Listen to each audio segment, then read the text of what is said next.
那个时代，他可以坚持做自己，不被社会影响。谁说他没被影响？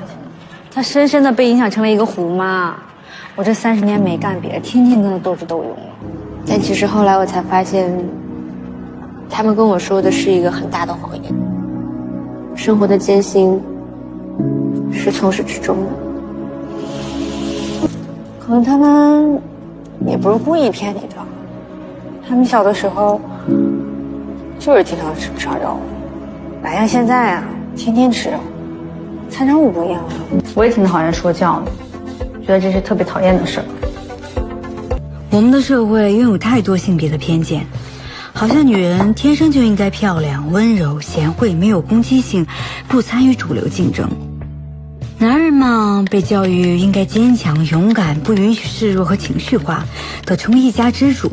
大家也潜移默化形成了刻板印象，不自觉地开始了性别表演，选一个男人或者女人应该有的样子。但那是真实的我们吗？我们被这些偏见控制了，不管是男人还是女人，为什么不能简单的仅仅作为一个人？可我生活在这样的文明社会里面，不能有这样的质疑。如果你连这样的社会属性都没有的话，那你去对面的荒岛生活是不是最……真凶！啊，一跟你妈妈吵完架，就把气往别人身上撒。你怎么知道？我讨厌你！我喜欢你！你又不认识我，没几个人喜欢我的。有人讨厌你，就有人喜欢你啊，但他们都不能定义你。那什么呢？你创造的世界啊！我都30岁了，这每天穿什么吃什么你都要管。你对我的爱就是没有界限感，你知道吗？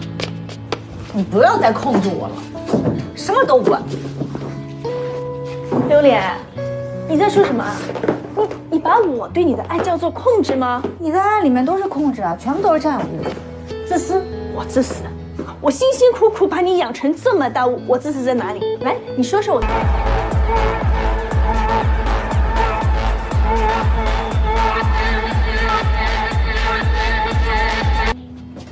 我们每个人都是橱窗人，你可以摆放各种贴有自己专属标签的物品进自己的橱窗，直观的方式迅速了解经过美化后的自己。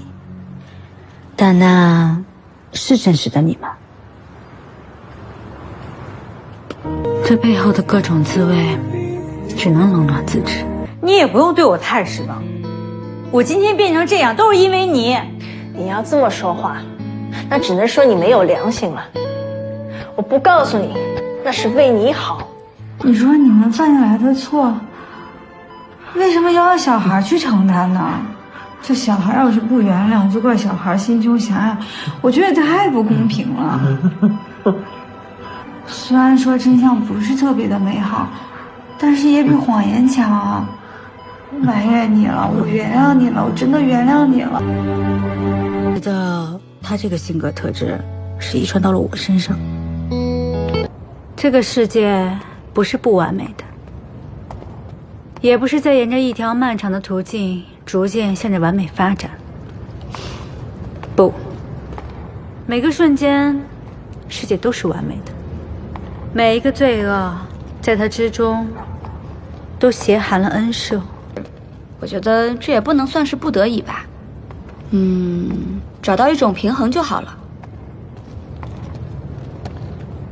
哼，那你找到自己平衡了吗？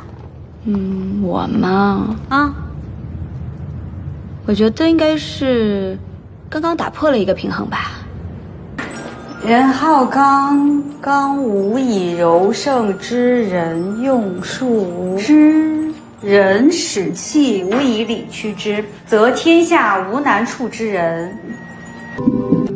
不管你昨天经历了什么，又或者明天将遇到什么，请将您的意识收回来，放在当下，想一想生活的意义。他会自己去跳舞，把女儿留在家里呢。那等你长到18岁啊，你快长大的话，我以后就带你去跳舞。等我小学毕业了，等我